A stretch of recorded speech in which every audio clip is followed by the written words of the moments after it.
Body parts have been discovered across Hertfordshire. The most likely explanation for what's happened is this is a sadistic ritual killing.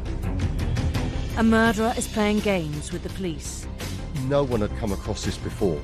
Is it the same victim? Was this a serial killer? There were so many unknowns in this. I certainly was losing sleep over it. This offender is very forensically aware. They know how to hide evidence. There's always going to be a chink in their armour, and it's down to us as the professionals to find it.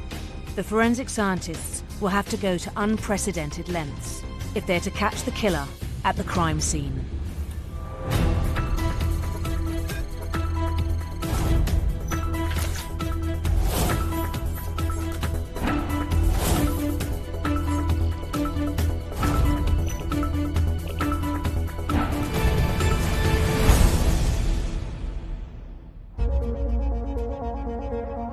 Police have received a 999 call about a suspicious package discarded in a field.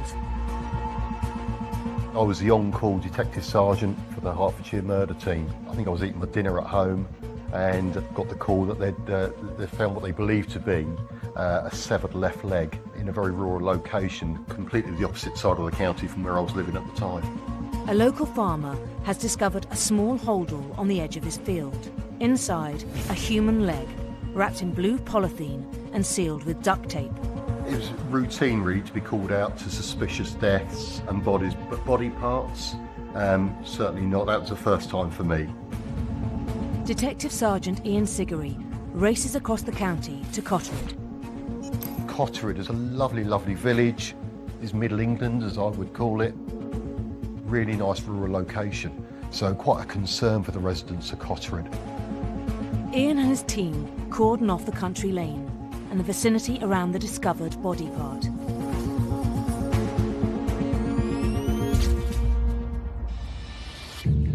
Finding an item like this in a lay-by, the CSIs, we have to cast the net really wide and recover any recent and non-recent evidence from that lay-by, because we don't know initially how long that item's been there for. There might be discarded items that might have fingerprints on, or DNA on wrappers, or drink cartons, or cigarette ends. Initially, once we found the left leg, we were of the opinion that probably within that locality we'll start to find other body pieces, but of course we didn't. Everything that we harvest from that initial crime scene is bagged and tagged, and then it goes back to our incident room. Everything went into storage till such times as we could decide what would be our most fruitful exhibit to send off, whether it's DNA, fingerprinting, chemical work. Always going to be crucial for us was the wrapping that leg was in, and of course the holdall that the whole thing was in. To identify who the limb belongs to, DNA samples are taken and run through the national database, whilst the packaging is forensically examined at the lab. Finding a body part wrapped in plastic with tape around it immediately gives me forensic opportunities. It gives me the opportunities of maybe finding DNA on the tape, or fingerprints on the end of the tape, and also fingerprints on the plastic. The initial examination of the rubble sack and tape provide the police with no clues. Had no forensic evidence on them. There were no fingerprints, there was no DNA, which then makes our job very difficult. This offender is very forensically aware. They know how to hide evidence and trying to disguise who they might be.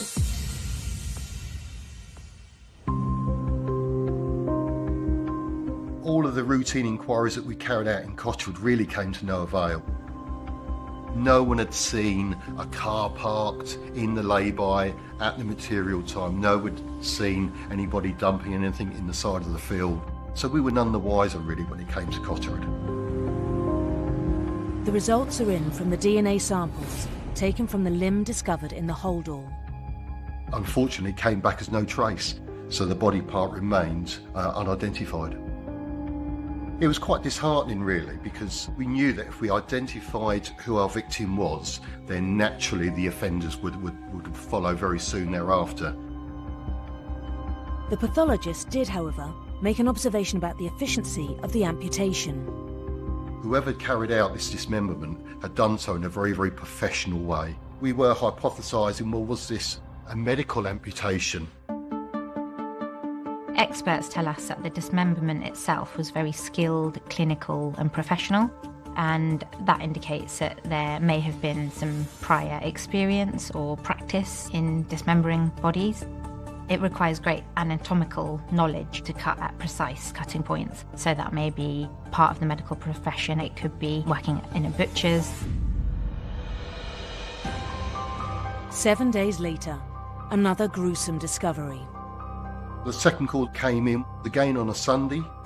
A couple found a forearm just at the side of the road in Wheathampstead.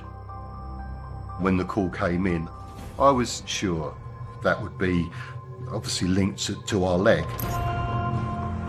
The leg was found in Cate, whereas we're now finding a forearm in Wheathampstead, which is the other side of the county.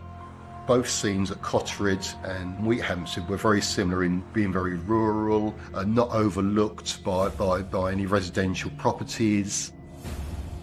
So this was the second deposition site.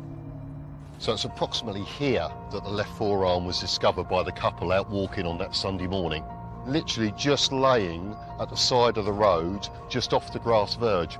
So we believe it had probably just been launched, maybe just out the car window. You would identify it as definitely a male. It's quite a hairy arm, very professionally severed at the hands and cut off at the elbow, but it was all very cleanly done, as if someone had done this before. How long had it been here? Had it actually been deposited before the left leg a week before? We weren't to know. At this early stage in the inquiry, all we knew, it was definitely a white male, but that was it. So male and ethnicity, nothing else. So now we've got two crime scenes, two potential dump sites of body parts. I would, as a crime scene manager, try to look to link the two scenes together. Are the same tyre track marks at the two crime scenes? We would do this by photographing them, and then also, if they were good enough, we would take a plaster cast of the tyre track marks.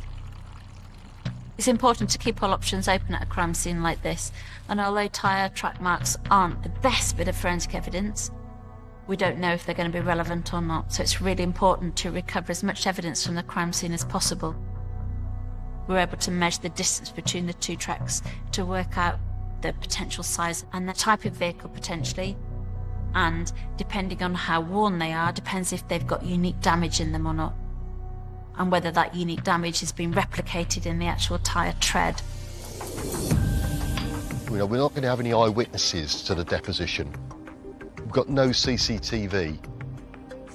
House-to-house inquiries are going to give us virtually very little. We knew we'd probably find a link eventually, but what was it? Was somebody deliberately trying to be sporadic in their deposition sites just to throw us off the scent? It's possible that the offender didn't have great concern for being detected by the police, because we can see that the body parts weren't necessarily hidden. So we're looking at somebody who is likely to have been looking to exert some control, to achieve some sense of power and recognition and reward, send the authorities in different directions. Was this a serial killer? Was it organised crime? Was someone playing games with the police? We just didn't know, and not knowing is the concerning thing. 48 hours later and 100 miles north, Leicestershire police have discovered a skull that's been stripped of all its flesh. Of course, we believed it was going to be linked. We dispatched a team up to Leicestershire to liaise almost immediately.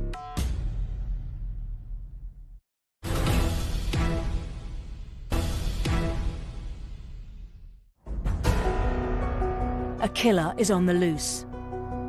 Members of the public have discovered a dismembered leg and a forearm dumped in Hertfordshire.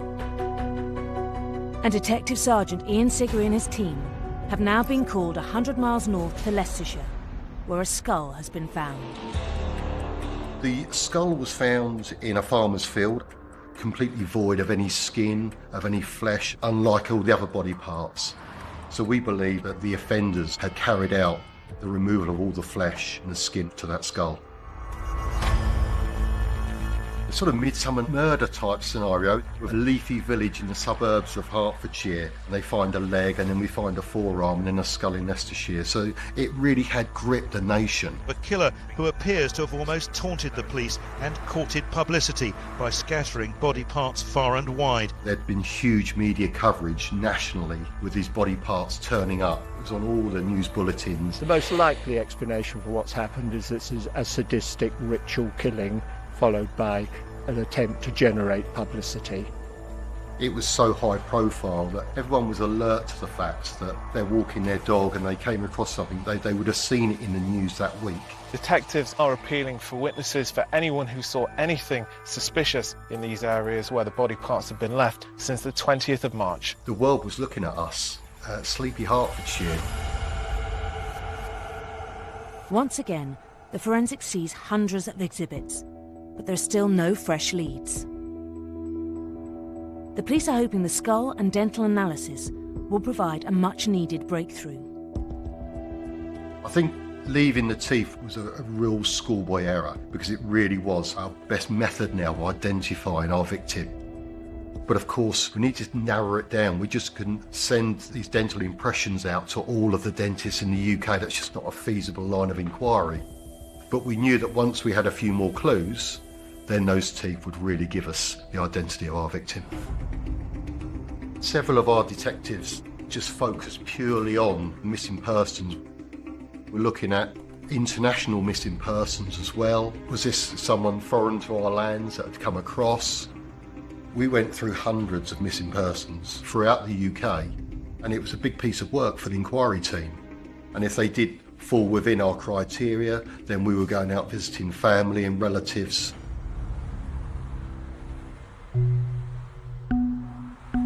Every missing person inquiry that we looked into just drew a complete blank. When it came to it, didn't hit the complete criteria that we were looking at.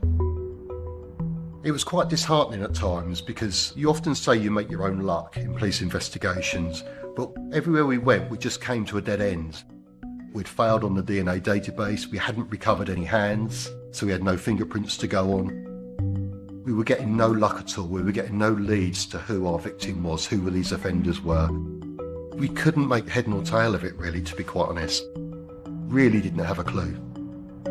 You begin to doubt your own investigative ability, and the pressure was certainly there, and I certainly felt the pressure. And of course, every day that ticked by, those offenders were still out there. As the pressure from the public and media is mounting, detectives turn to Professor Caroline Wilkinson, a specialist in cranial facial recognition. When the police can't identify bodies by the usual channels, then they'll often ask for a depiction to be produced, and then that's put out to the public in the hope that someone will recognise them, and then that will help the police to identify them. The police delivered to us the computed tomography scans of the skull. We worked from photographs of the original remains and the CT data. We worked on predicting facial features from skeletal analysis, and from that we look at the orbits and details of the orbits to tell us about how the eyes sit and where the corners of the eye are and how much it protrudes. For the nose, we look at the bones of the nasal aperture, and one of the unusual things with him is that what's called the nasal spine, which is a little pointed bit of bone at the base of the whole of the nose, is split into 2 points rather than one, and that suggests what's called a bifid nose, so that you can feel but mostly see a groove up the centre of the nostril, and that's an inherited feature. The process we use is anatomical, so we build the muscles of the face directly onto the skull. The shape of and size of those and attachments and origins will be determined by the shape and proportions of the skull. You can see where there are strong muscle attachments because they leave marks on the bone. So that helps us with some of the big muscles of the head to see the overall shape of the face. Once you build the muscles of the face onto the skull, you automatically get different proportions and different face shapes. So it's a gradual build-up of muscles, then individual features, and then we use tissue depth averages to tell us about the overall soft tissue above the muscle structure to give you the skin layer, and then that gives you the finished face. As Caroline works around the clock to create a depiction of the victim, another body part is found in Hertfordshire. The fourth gruesome discovery in just 3 weeks. Police have actually blocked off the A10 heading northbound. This gruesome discovery was made in a lay-by by a motorist who stopped at lunchtime and found something in the woods. The police not actually revealing what they have found there, beyond the fact that it is a body part. Next call came in was the discovery of the leg in the lay-by on the A10. Main road, the A10 in and out of London, quite a large lay-by, just bordered with farmlands. A big search area for us, and an awful lot of litter, cigarette butts, crisp packets, sweet wrappers, absolutely anything that was alien to that rural location was seized by our forensic specialists. The amount of exhibits we had after that fourth scene was absolutely enormous. Police have now harvested thousands of exhibits, but have nothing that identifies a suspect or links the 4 crime scenes together. Sometimes you will have CSIs that will work for 10, 12 hours at a crime scene for 3 or 4 days, and none of their evidence actually comes to fruition, which can be quite soul-destroying sometimes. It's at this stage that we would then think even more outside the box, and we would consider more unique forensic techniques. We will consult with different forensic scientists for suggestions about what their evidence we might have recovered from the crime scenes. Is there any other evidence that we could potentially look for outside the normal DNA and fingerprints? So we would consider fibres.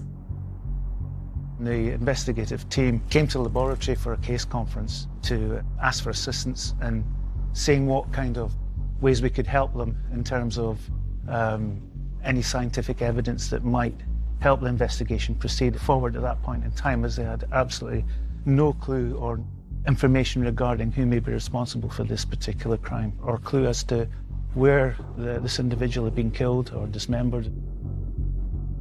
During the meeting, we were shown photographs of the body parts in the original packaging as they were found. And what became clear at that time was, whilst the body parts were being placed in these rubble sacks, they'd used gaffer tape or duct tape to actually seal and secure the packaging in place.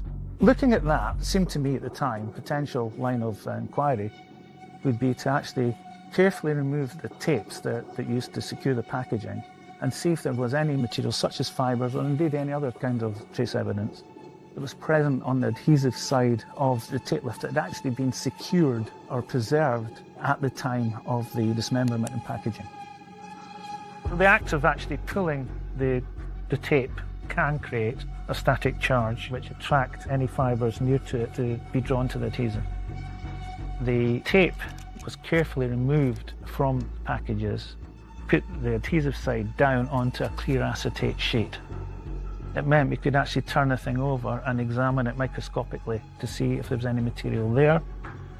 What we were looking for was what we call fibre collectives, groups of fibres that appear to have originated from the same source, entities that are probably somewhere between a tenth and a quarter the width of a human hair and less than a millimetre in length. The collectives that we discovered on these sections of tape turned out to be what we call flock fibres. A flock is what's called a non-woven textile. It's formed by chopping sections of yarn up into very, very short fragments and then electrically charging them so that they stand upright. They have a very distinctive texture to them. They actually, when you touch them, they actually feel like a peach skin. And because it's just stuck down, it's not woven, is it sheds incredibly well. So the information we gave to the investigative team at that time was, if you find a place of interest, look for something that's blue in colour and has this particular peach skin texture to it. Bring it to the lab if you find such an item, and then we'll perform a comparison using different analytical techniques as well as microscopy. As the detectives exhaust all the forensic angles, the killer they are hunting provides them a new lead. This is the 5th gruesome discovery in just 3 weeks. A local farmer alerted police to what's believed to be part of a male torso here at Gore Lane in Standon in East Hertfordshire. The call came in for the discovery of the torso over the Easter weekend. torso had been found in a suitcase in Plashers Farm, not far from the A10. It's likely to be from the same man whose legs, arms and severed head were found at locations around Hertfordshire and Leicestershire in the past 3 weeks. The torso went to a local hospital. We had a Home Office pathologist come out to conduct a post-mortem. That really did give us some momentum on the investigation, because for the first time we discovered our cause of death, which was crucial for us. We established that there were 2 stab wounds through the back, one of which had gone straight through the lung. The discovery of the torso gave us a few more lines of inquiry in respect of it. Reduced the age for us, so we were able to be more specific on our search for missing persons and our media appeal. What police know so far is that he was white or Asian, in his mid-40s to early 60s, 5'6" to 5'10", and large, 16 or 17 stone. The detectives revisit the Missing Persons National Database. And whilst Caroline is completing her depiction of the victim, police are alerted to the recent disappearance of 49-year-old Londoner Geoffrey Howe. It was Geoffrey Howe's brother who reported him as missing, initially to Metropolitan Police Service, but then again to Thames Valley Police. And as soon as we looked at Geoffrey Howe's details, his age group and his weight, we just knew that this could be it. This could be our victim. Geoffrey Howe was adopted, so they weren't able to obtain familial DNA profile from his brother, so the police have to look at other ways to confirm that the deceased was actually Geoffrey Howe. The police came to us with an image of Geoffrey for what's called a craniofacial superimposition to be produced, where we superimpose the skull with the photograph to see how well the proportions and shapes match up. We position that based on where the orbits match the eyes, where the nasal aperture matches the nose, and look at how the jawline fits within his jawline in the photograph. In this case, everything matched up enough that it was consistent. We could say, yes, go ahead and try and do an identification. We had 2 of our detectives taking the dental impressions off to an expert who obtains Geoffrey's dental impressions from his dentist. I think it was about 4 or 5 o'clock the following afternoon before we actually officially identified Geoffrey as our victim. When Geoffrey's brother reported him as missing, he said that 2 people were living inside Geoffrey's flat, one by the name of Sarah Bush and the other one by the name of Stephen Marshall. And as soon as I heard the name Stephen Marshall, I was thinking, well, it can't be one of the same.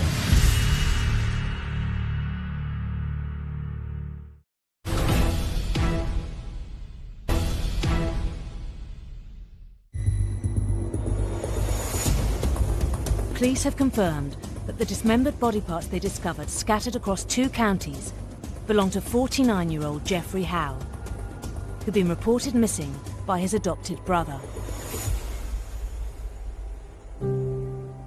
We carried out some very fast-time research on Geoffrey Howe, on his address, on his background, and we'd actually identified a couple of people that had worked with him.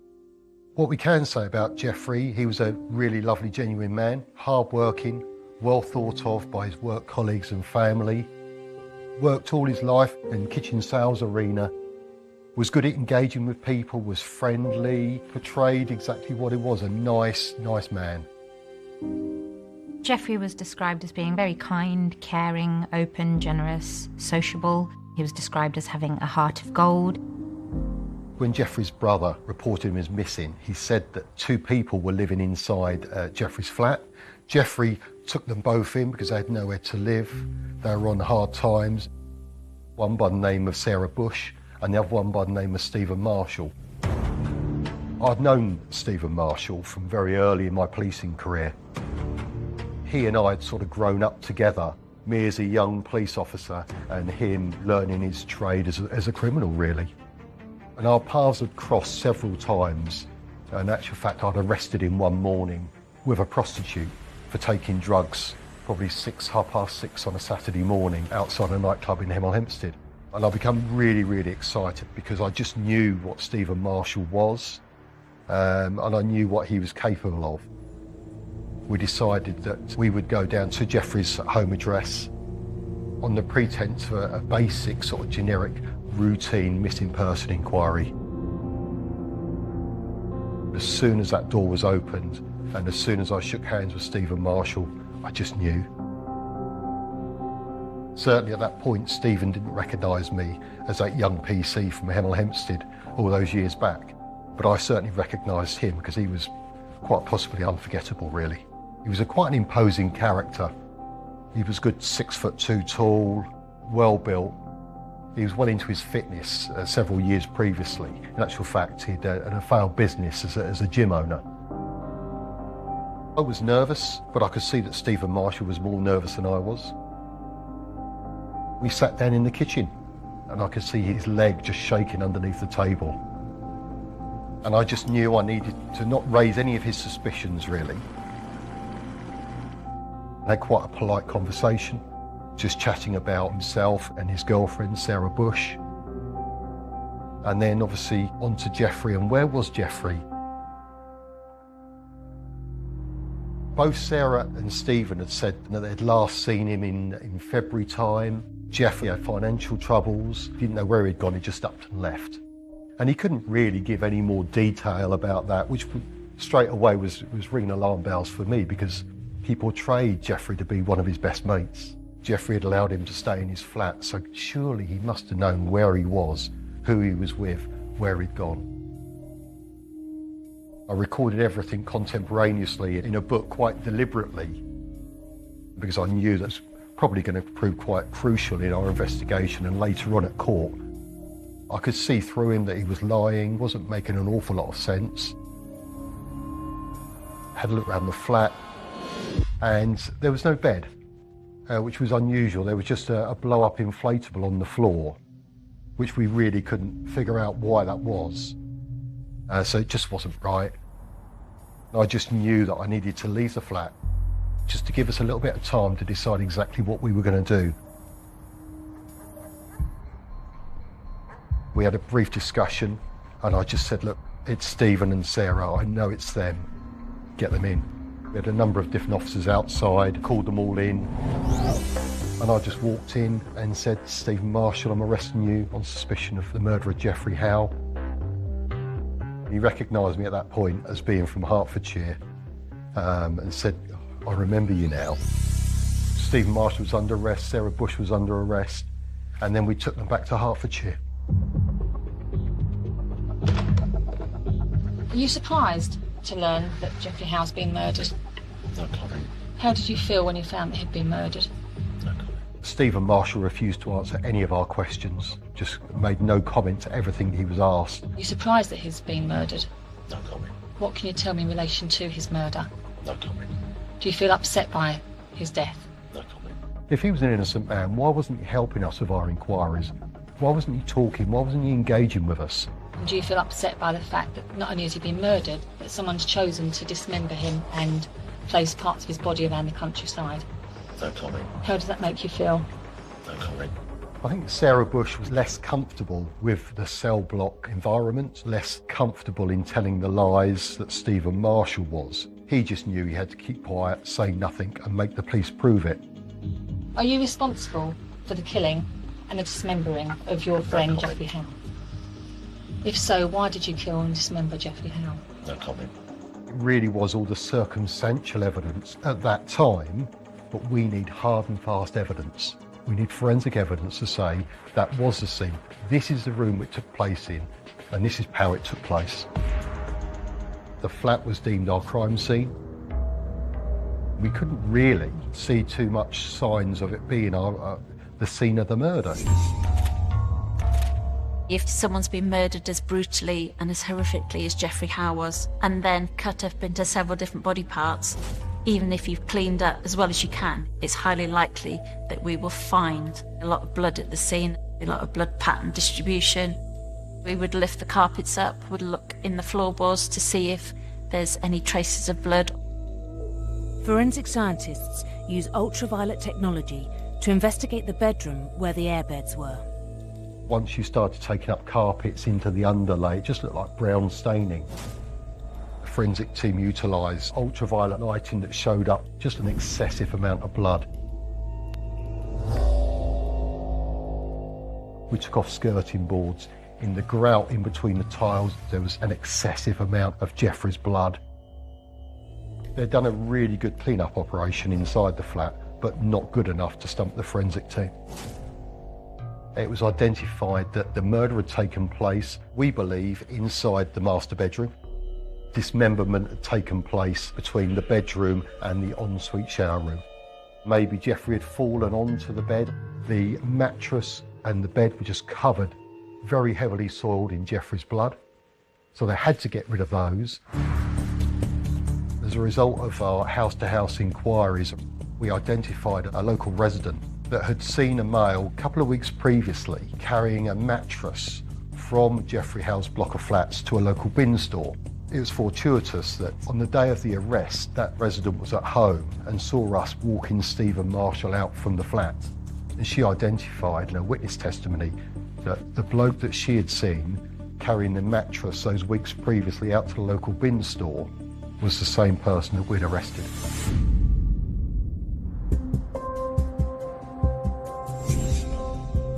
They had the blow-up beds replaced with a heavily soiled mattress. We now needed to link the missing beds, the blow-up beds, to the death and to the dismemberment. And that was where the fibre work came in. Unbeknown to us at that time, the material on the blow-up beds was going to prove absolutely enormous to the investigation. Dr. Ray Palmer identified various fibres in the duct tape used to wrap the first limb that was discovered in the blue rubble sack. If he can link the body parts to Stephen Marshall and Sarah Bush, it will be a massive win for the investigation. The phone rang from one of the investigative team to say that they'd found a potential source for these flock fibres. We immediately asked the investigative team to bring us these items so that we could take samples from it and compare it to the collective of fibres that we found on the tapes. This source turned out to be an inflatable mattress, which had a plastic substrate which obviously inflated. But on top of that, there was a layer of dark blue flock. Being on a clear acetate sheet, it meant we could examine it microscopically. We take representative samples from the areas of flock that were on these items.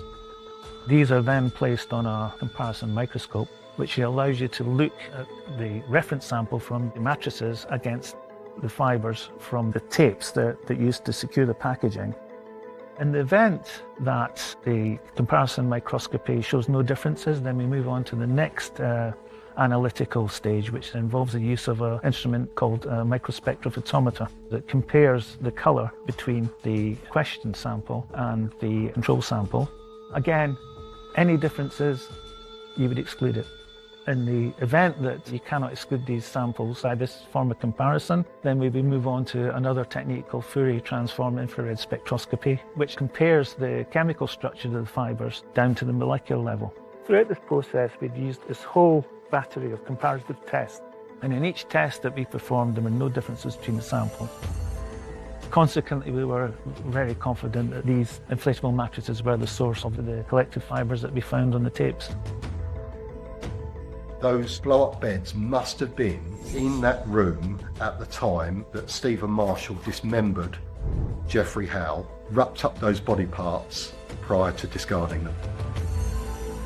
What they were actually doing was sealing in evidence relating to that particular environment. They would have been unaware of that.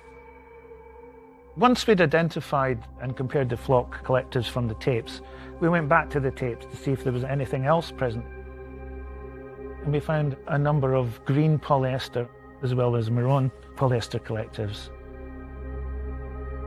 Stephen Marshall had been known to wear some green polo shirts that had embossed with his old gymnasium that he once owned. The thorough search of the flat leads police to the laundry basket, where they seize Marshall's clothing. Polyester fibres had quite a distinctive feature, and it's what they call flamed ends. It's essentially when the fabric's made, it's passed under a heated surface and it melts the top layer of the polyester fibres to give it almost like a stay press kind of appearance. Under the microscope, the fibres from the tapings from the body parts exhibited the same features. all the analytical tests, they were indistinguishable.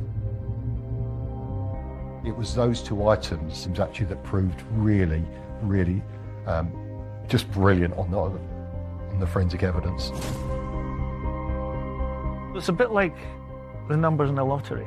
The more numbers you have, the less likely it is that it's going to be a chance event. Given the amount of fibre evidence that was found on the adhesive tapes, demonstrates that very little knowledge about fibre transfers or about, and indeed, fibre evidence and how useful it can be.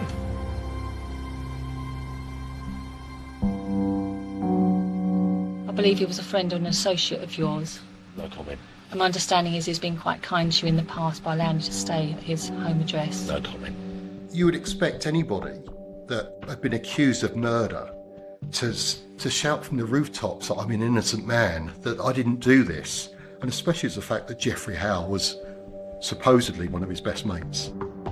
Just weeks before his death, Geoffrey had told friends that he felt he was being used by Marshall and Bush. It's reported that Geoffrey became more and more impatient as time went on, and it got to a point where Geoffrey asked them to pay some rent and they refused. You've called him, he's not returning your calls. You do see him on the 6th. How did he appear on that day? He seemed really lost. In what respect? Just didn't know what to do with himself. Just said, have you got that money for the rent? Okay. I think. He appeared different to normal then? Yeah. At the point at which the relationship between Stephen and Geoffrey soured, it's possible that Stephen decided that he wanted to almost eliminate Geoffrey so that he would still have access to the housing and the money and the food continually in the future. The physical forensic evidence is painting the picture of what happened to Geoffrey. Meanwhile, the digital forensic team makes discoveries which suggest the reason he was murdered. Well, our motive was to plunder Geoffrey Howe's assets.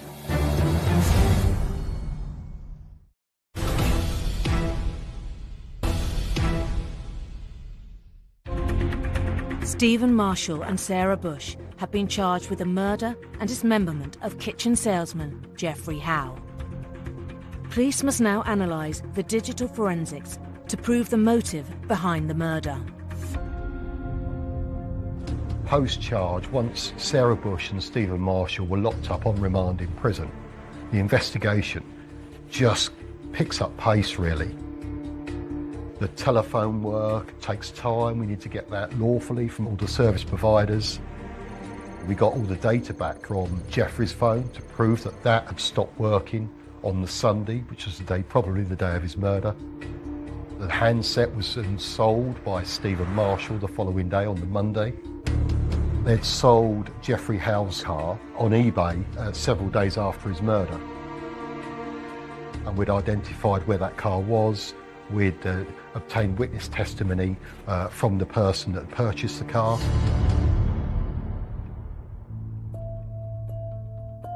There was a handwritten receipt for the sale of a vehicle, and you can get really good fingerprints from paper. If the fingerprints are really fresh, you might be able to use certain magnetic powder on the paper, which will also develop any fresh fingerprints. So finding fingerprints on paper again would then potentially tie an offender to a transaction. You might also be able to use a treatment called ninhydrin, which is a chemical which turns fingerprints on paper into a purple colour. Scientists apply ninhydrin to the receipt, which reacts with the amino acid of the fingerprints, which subsequently turn purple. Several of the fingerprints revealed were a positive match to Stephen Marshall.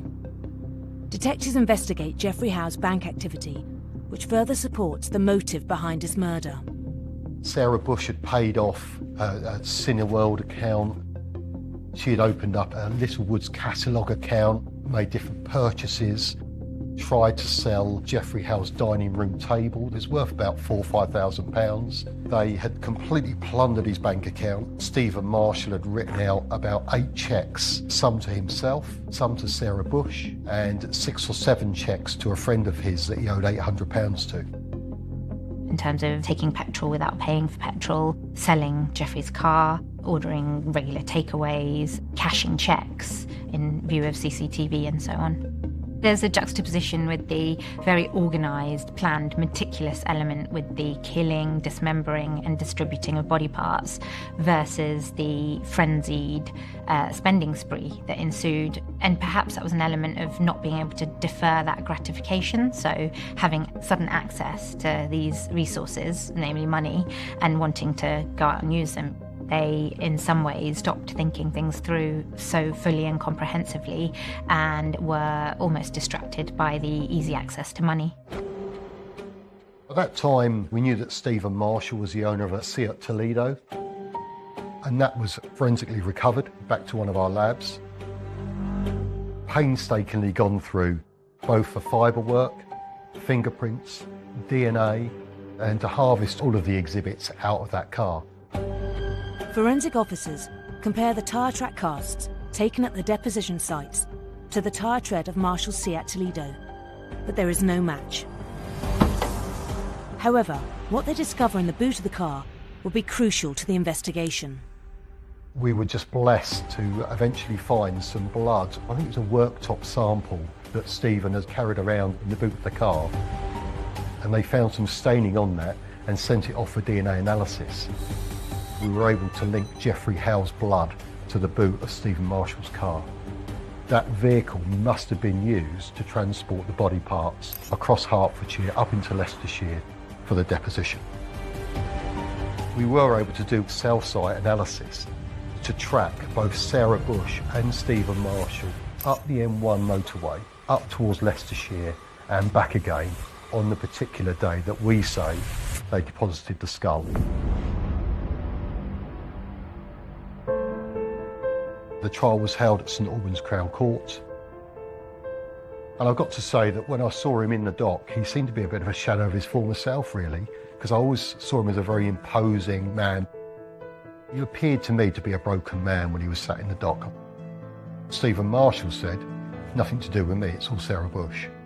But the telephony worker told us that Sarah Bush probably wasn't at the flat at the time of the murder.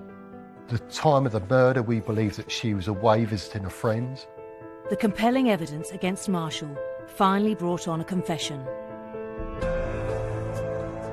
The evidence was so overwhelming that partway through the trial, Stephen Marshall just threw in the towel, gave up and realised that he was going to be convicted, and he pleaded guilty partway through the trial. It was so rewarding to hear that Stephen Marshall had actually said, "Yes, I did murder Geoffrey Howe." That was great for Geoffrey's family, it was great for the public, but it was good for the team to know that we were right all along. The murder charge against Bush was withdrawn. She was sentenced to 3 years and 9 months for perverting the course of justice. Having confessed to the murder and dismemberment of Geoffrey Howe, Marshall told the court he had also dismembered other bodies. What we had evidenced was there was a firm link between Stephen Marshall and a well-known North London crime family.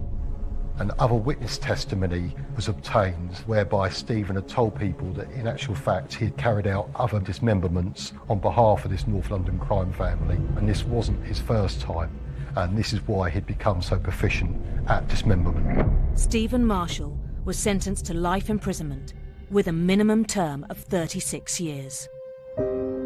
Certainly one of the most high-profile investigations I'd ever been proud to be part of. It was a real team effort. We were blessed to have a real quality bunch of detectives on that case. It's never about one detective, it's all about the whole team around. It was really rewarding for the team. All the hard work that everyone had put into that case came to fruition. Stephen Marshall was a dangerous individual. I learnt lots from that investigation, and above all, probably learnt always to go with my gut feeling. One thing that came out of the investigation, and speaking to lots of family and friends of Geoffrey Howe, was how Stephen Marshall and Sarah Bush took advantage of Geoffrey Howe's good character. All Geoffrey tried to do was to help them and be friendly towards them. Just so sad that his life was taken away so early. There's a killer on the loose behind bars tonight on 5 Star, and Lou's going to hunt them down whatever it takes. Get ready for all the drama in Wentworth, The Final Sentence, brand new next.